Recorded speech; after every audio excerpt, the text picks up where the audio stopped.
is based on SBR containing carbon black. It's an emulsion polymer, therefore master batching is possible and it is available as a commercial grade. Secondly, the fillers that are added hard clay whiting, they do not increase the compound viscosity or a heat generation considerably. A higher heat generation of the compound is harmful for the scarp safety. Therefore, this compound could be made as a single stage mixing. So, the role of factice, what you see here, the factice, it helps in controlling the nerviness, right? And it helps in extrusion.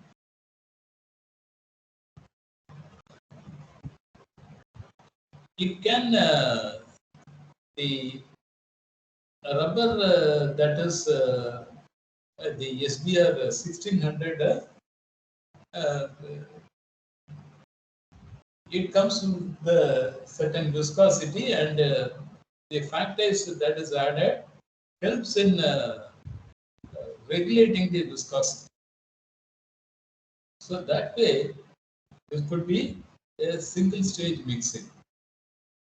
Look at the cure package. The accelerators are sulfonamide and thiazole. You have a DPG which acts as a booster, right? Sulfonamide and this guanidine combination is popular in diene rubber. In case of nitrile rubber, sulfonamide Thiram combination. Sulfonamide TMTD or a DMTM, that is common.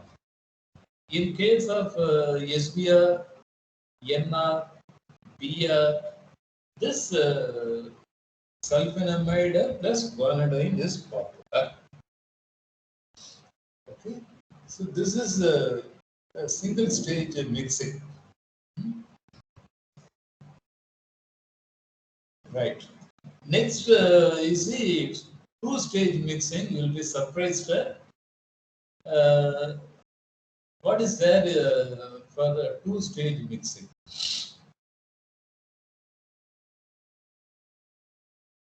This is cross-linked polyethylene. Just picked up not so commonly discussed two-stage mixing. Okay, so don't assume that this is the only recipe. This is a cross-linked polyethylene, and what is the cross-linker? Dichromate peroxide. Last class we said that this dichromate peroxide goes well with the saturated backbone, cross-linking the saturated backbone. What is special about the two-stage mixing? You prepare rubber plus filler and some protective agent in the stage 1.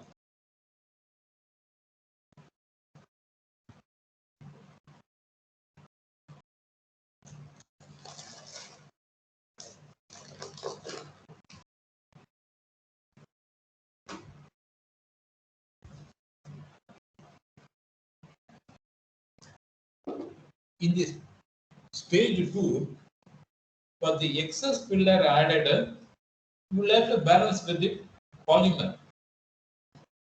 Okay, that polymer is added in the, some call it as a sandwich mixing.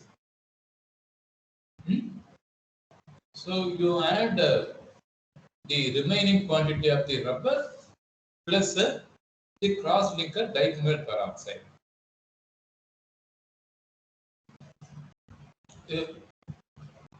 Please note this particular compound is not going to generate considerable heat to demand a two-stage mixing. Two-stage mixing we use primarily to balance filler in the rubber. The filler content in polyethylene can be considerable. Unlike SBR or NR, polyethylene can take more filler. Why polyethylene? EPDM. You must have studied it. EPDM is one general purpose rubber that can consume more filler and to that extent more process oil. So that is about the two-stage mixing.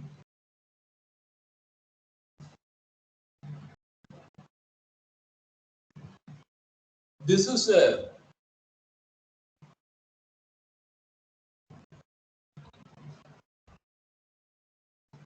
single-stage inner liner mixing. What inner liner? That goes with the tire.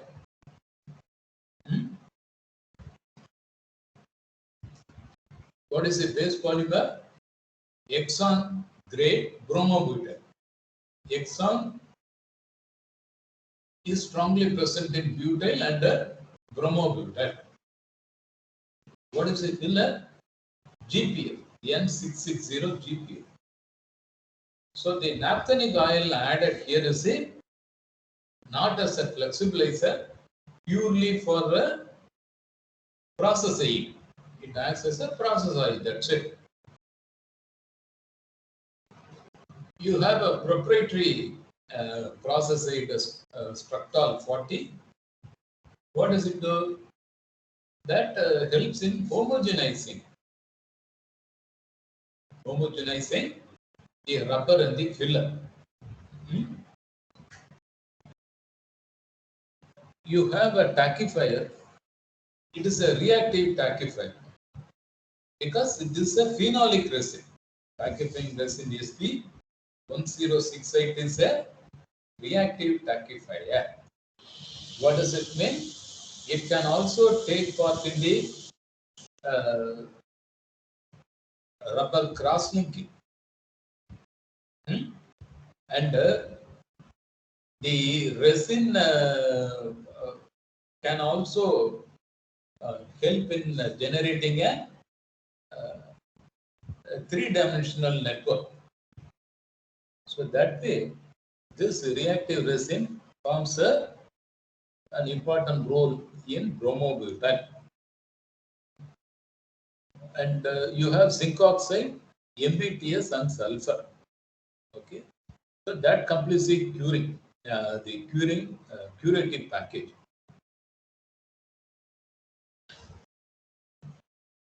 In case of rubber mixing,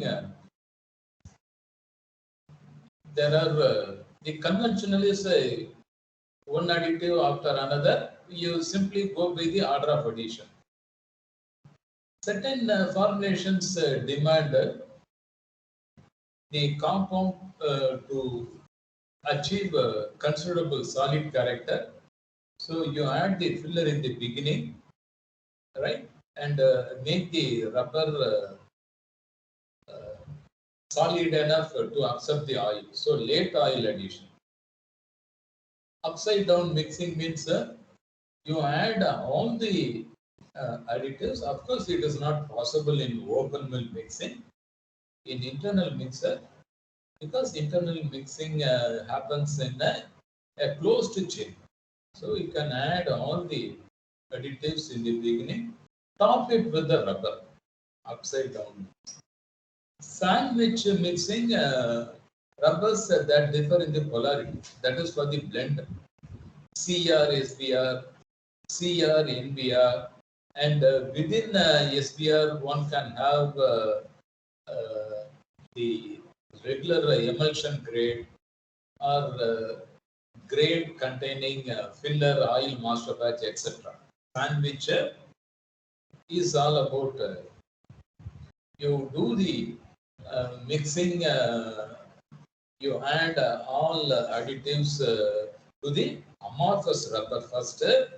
The rubber like chloroprene, it can be added towards the end. Okay, so that is the sandwich mixing, right? One such recipe is described.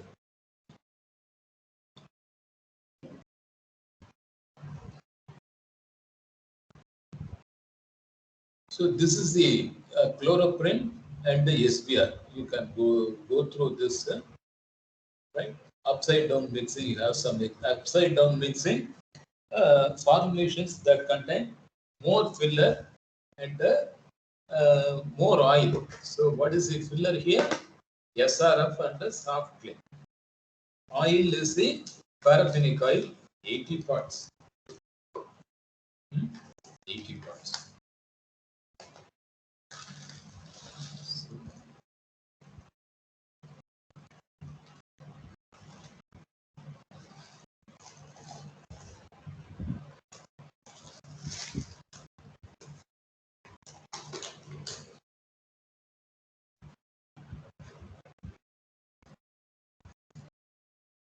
So this is a mixing that goes built with the internal mixer 1 and 2. Internal mixer dumping criteria, meaning you add all the additives withholding the cross linker.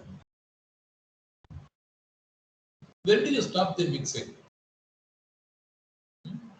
That is what we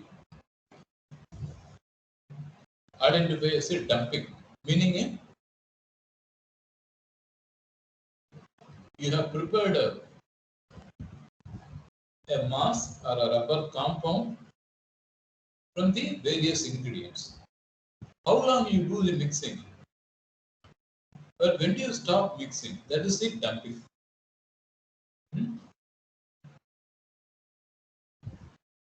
So dumping criteria, there are 3 accepted dumping criteria. All 3 are followed depending on the particular practice. One can follow the temperature of the compound or time of mixing, and thirdly, which is very popular, is the energy of mixing. Energy of mixing. What is the energy that has gone into in preparing the mix? Energy of mixing. So that way, dumping criteria. So this is a look at the sandwich mixing. Are you able to see the screen? Hello? Hello? Yes, You sir. see? Yes. Yes, So sir. this, yes, the sandwich mixing. Just look at this is very interesting.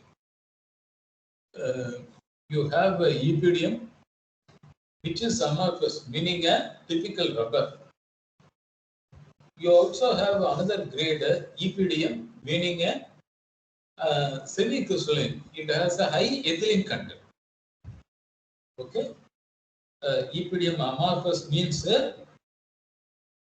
ethylene propylene ratio is even 50-50 ethylene propylene. The crystalline, semi-crystalline means a high ethylene content.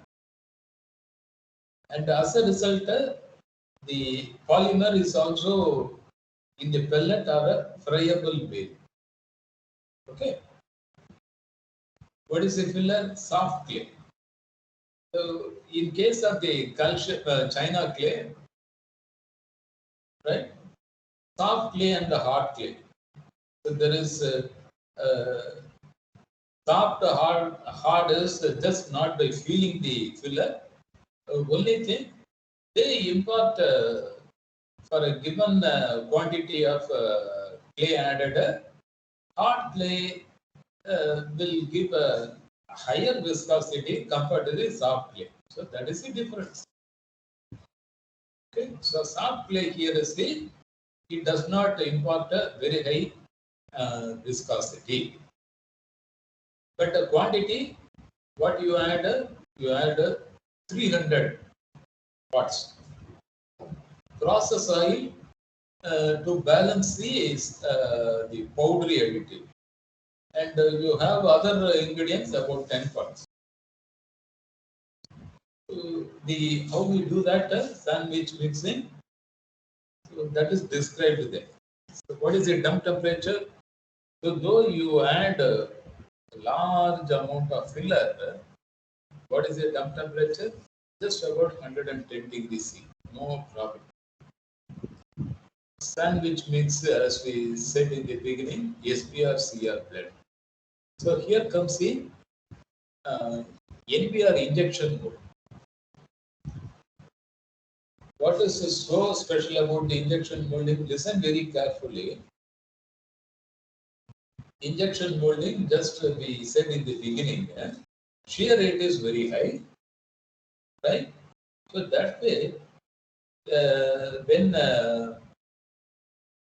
the compound is subjected to enormous shearing, by the way, 10,000 second equals means what? The relative displacement of one chain with another chain will happen anywhere close to 10,000 times. That is what we mean by second inverse. In a given in 1 second, relative displacement can happen 10,000 times. Okay? And so that is going to cause considerable internal heat that can make the compound scorchy. Right? So injection molding, what we do, it has to be plastic enough to flow and generate less heat, fill the mold, and instantly cross-link. Injection molding, instantly cross-link. By the way, what is the injection condition? That is interesting. Injection, because it flows like a thermoplastic, meaning we do the molding at a higher temperature. 180, 190 is the temperature. Right? And time, considerably, we looked at the coefficient of vulcanization. For every 10 degree rise, you reduce the cure time by half. That is the coefficient of vulcanization. Right? So, rightly, when I do the injection molding at 190 degree, my cure time will be matter of seconds. 90 second, 120 second, 180 second. That is the order we talk. Right? For larger throughput, meaning in an hour, I want to produce more number of rubber component injection. Right? So with this background, we'll have to approach a NBR compound. Okay? So NBR, medium AC and medium viscosity. And you also have a low ACR. Why we have this blender?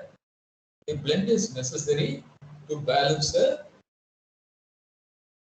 low temperature flexibility as well as the performance. What is a performance? Solvent resistance. 1 and 2. What other requirement? Compression set resistance. So compression set is a long-term property. Long-term property. And compression set resistance is possible if we are able to generate a stable crosslinks. Stable crosslink means monosulfide or to some extent disulfide. Definitely not a polysulfide. Okay. to maintain the dimension stability and also enable injection molding, FEF 550, it gives you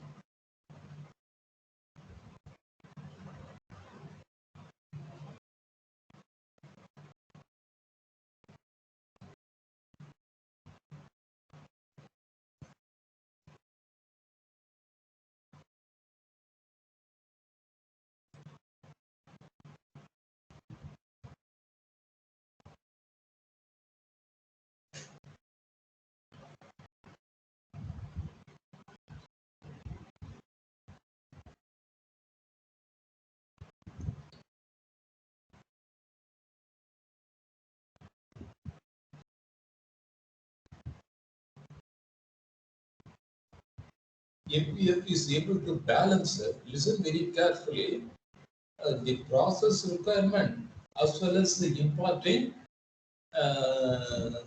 consistent mechanical properties like tensile strength, elongation, right, and resilience. Right?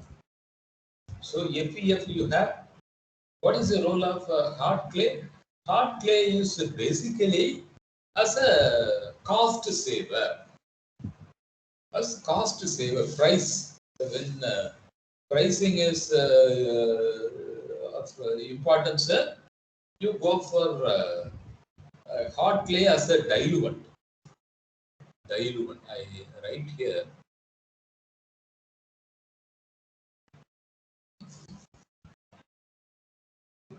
What is the role of hard clay?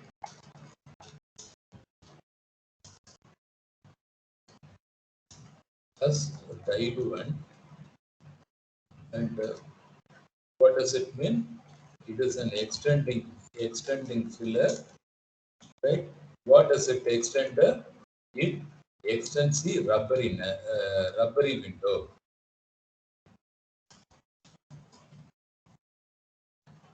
Rubbery window. What is this rubbery window? For the allowable low temperature resistance to stiffening, low temperature resistance to stiffening, and high temperature dimensional stability. Dimensional stability. That is about the compression set.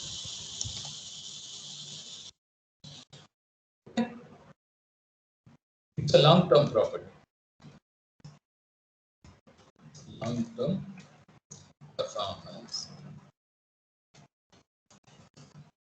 You always explore the scope, right, in making the rubber product commercially viable. And clays, they play a very important role at the same time. So this is a word of caution.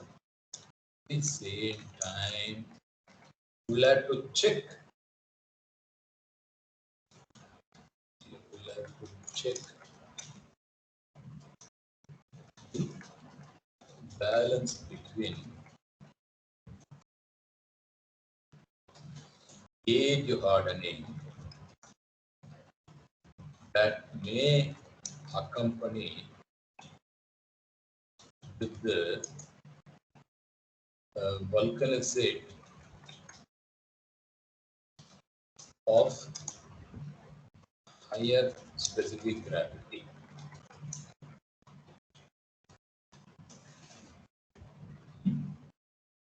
Age hardening. What is this age hardening? Over a period, because of the interaction with the environment, NBR, it can generate additional crossings. As a result, the spiller that is present is non-reinforcing, which is already weakening at the border level. Not necessarily weakening to begin with, at the border level. But on age hardening, what has happened? There is a loss in the elongation. age hardening, loss in the elongation. As a result, because of the hard clay or the extending fillers present or the diluent present, right, it makes the product not so healthy. So one has to check this limitation. Okay, this is what is the batch? 490 pounds, 490 by 2.2. So that comes to in kg.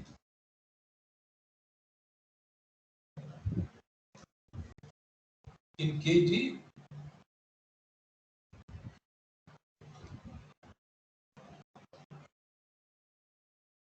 so total is 490 pounds, but 48 inch, your batch size is 70 pound. 70 pounds, it is about 32 kg. 48 inch is the roll diameter. No, 48 inch is the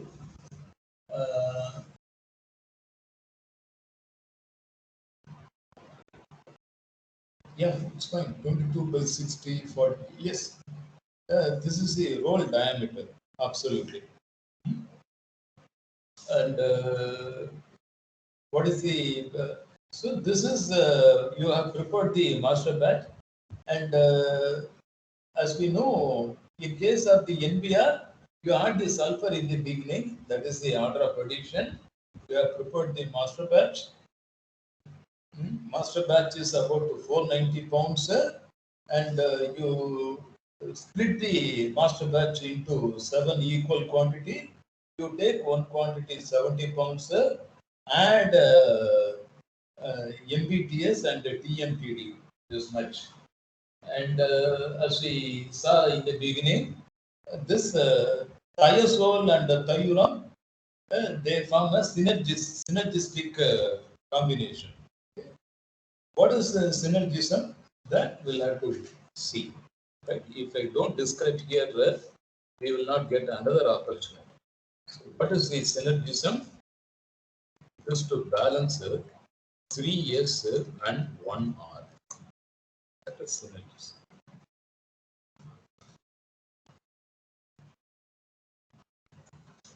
Of only possible in sulfur accelerator. I am not generalizing. Okay. And sulfur accelerators. What is this 3S? We know 3S is the safety, okay, weight, and stability. R is the rate. R is the rate. So these 3S and 1R are just right enough making this particular compound fit enough, and you can standardize this compound. Standardize this compound. Why standardize? Standardize means R and R are favorable, and cost and the performance balances. Performance balances ideal. Right. And R is the repeatability and the reproducibility. Repeatability and the reproducibility. What is repeatable? Let us say Jayaraman or Pratisha, you do the mixing yourself. Right? You do it today. After 6 months, you do the same mix. And you test the compound. And the parameters you measure compare with the original parameters. So that is what we say is the repeatable. Reproducibility is what? Let us say what Pratisha prepared, let us say Divya or Gayatri, they do. and they also get a similar set of profit. So we say it is reproducible, right? So this R and R are necessary for statistical understanding. So you will have to put them under standardizable or fit enough for repeated use. Okay. Cost. Why cost is necessary?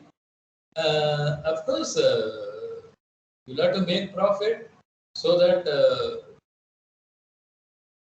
you reinvest the profit into your business and increase the size of your operation.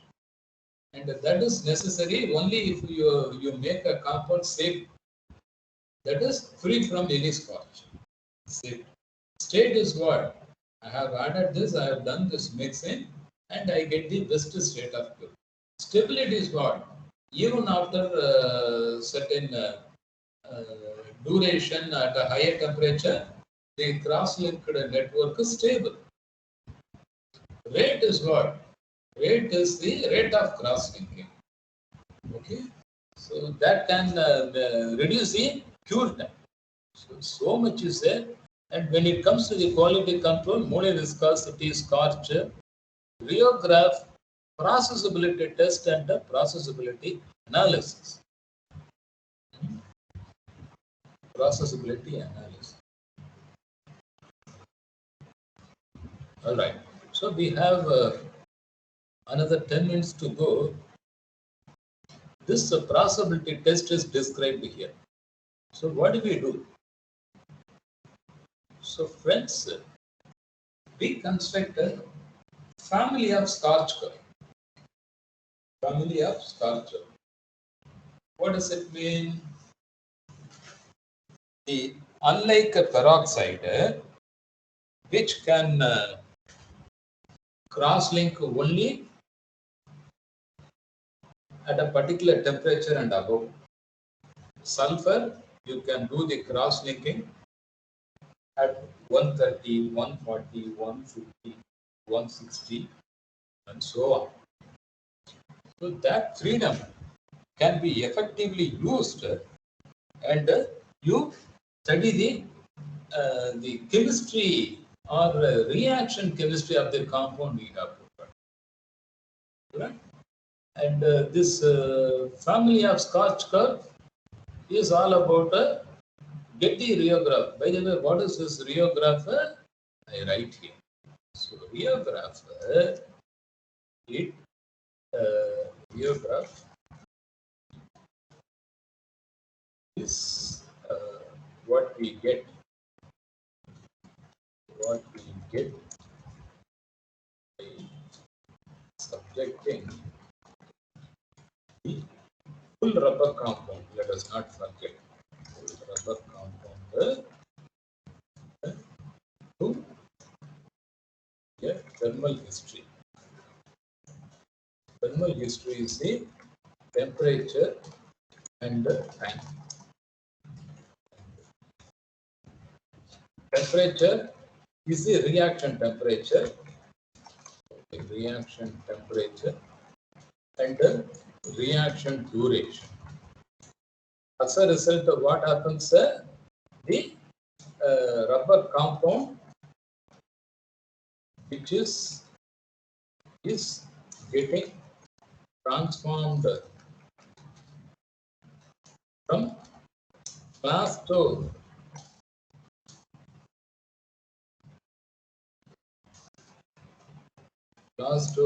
elastic to visco elastic. Okay, and what is the extent of this conversion or transformation? That is what we study in the rheograph. All right, and this depending on the thermal history, the behavior is going to be different. And from that, what you generate a family of Scotch curve. From that, time, temperature, and the Scotch. That is, Scotch is what? Scotch is not merely incipient cross-linking. What is Scotch? I type here. Scotch means onset of premature cross-linking or generation of incipient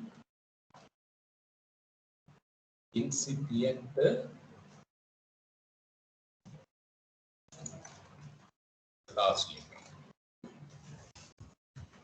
Onset of premature cross-linking. That is Scotch. You don't want this Scotch at any cost without giving any advance notice or on its own. Say the compound as a chemical compound, it will have every tendency to undergo Scotch. Better that has to be prevented and regulated. It should happen only when I want. Okay, this vulcanization or cross-linking has to happen only when I decide, not on its own. Okay, so that is what we call as a Scotch safety. So from the family of Scotch curve, what you get for a given percentage of complete cure, whether it's a 10% cure, 20% cure, 30%, etc. What is the temperature and how long it takes? That is what we generate TTS, time, temperature, Scotch. By the way, how do we do the testing? That is interesting. Okay, how do we check the conversion from plasto-elastic to visco-elastic? That is, we look for the torque. Okay. Torque. So you measure the torque. Torque is generated from the solid, right? In response to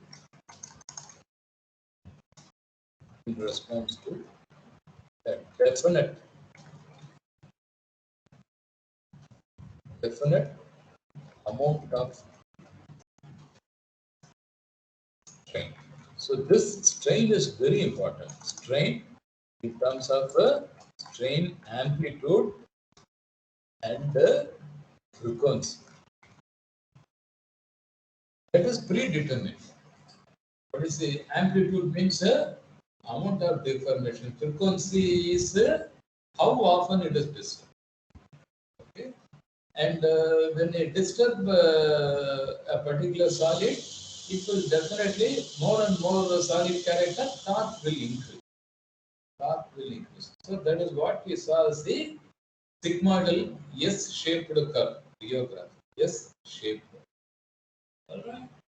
So from that, one can look at what is the percentage of such 10, 20, 30, 40, 50 and so on. Okay. And what is the a particular rheometer gets, you get for the strain you impart, what is the complementary function? The response is in the form of a complex dynamic shear modulus. Okay, to the strain because the compound is gradually getting converted into a cross-linked network. As a result, solid character is imparted. So that translates in the form of a complex dynamic shear modulus. Okay, you have ODR, MDR, and so on. All that you will study in detail in the testing. Or if you want to know further, we can discuss at length. Right. So this, then you have a processability tester. Very important. processability tester, which is an extension of a capillary rheometer. Capillary rheometer. Rheometer, we understand, study of capillary is the flow through a narrow opening. So the capillary is described in terms of its L by D ratio. L by D ratio, length to the diameter. So there is a lot more that can be generated from the processability tester. Okay. I leave it to your and processability tester, you can vary the shear rate from 0.1 to 10,000 second units. You can imagine, it is versatile. This particular processability tester is versatile. And in our lab, we have a rubber process analyzer, RP, rubber process analyzer. Okay. Fine. So, friends, this data describes how we do the compounding for microwave induced curing. You know, microwave for a continuous vulcanization, microwave preheating followed by heating at the hot air, okay, preheating.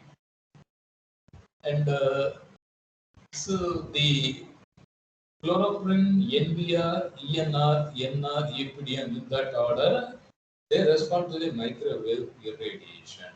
So chloroprene generates more heat compared to NBR, and the least is by the EPDM. Microwave, we will discuss more on this in the next class. So this, I just draw your attention to this table 5. This is microwave plus hot air vulcanization, right? SMR, CV constant viscosity. And what makes this compound interesting is the role of calcium oxide. So this calcium oxide, what does it do? It makes the rubber compound fit for microwave irradiation. Calcium oxide. Otherwise, the formulation is just common formulation. Of course, it contains wax and the 6-pp. CBS and TNTD sulfur, that forms the cube package. Filler is 550. So, what is a processor? Microwave combined with the hot air. Hot air is 180 degree. Microwave is for that is 0.5 kilowatt for 4 minutes.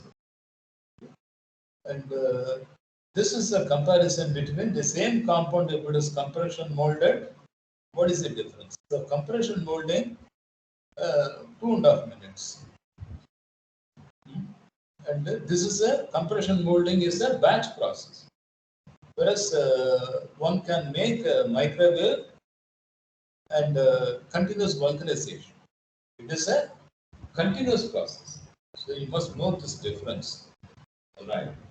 So more of the compounding recipe we will discuss in our next class. Our next class is on the Thursday, 3rd period. All right.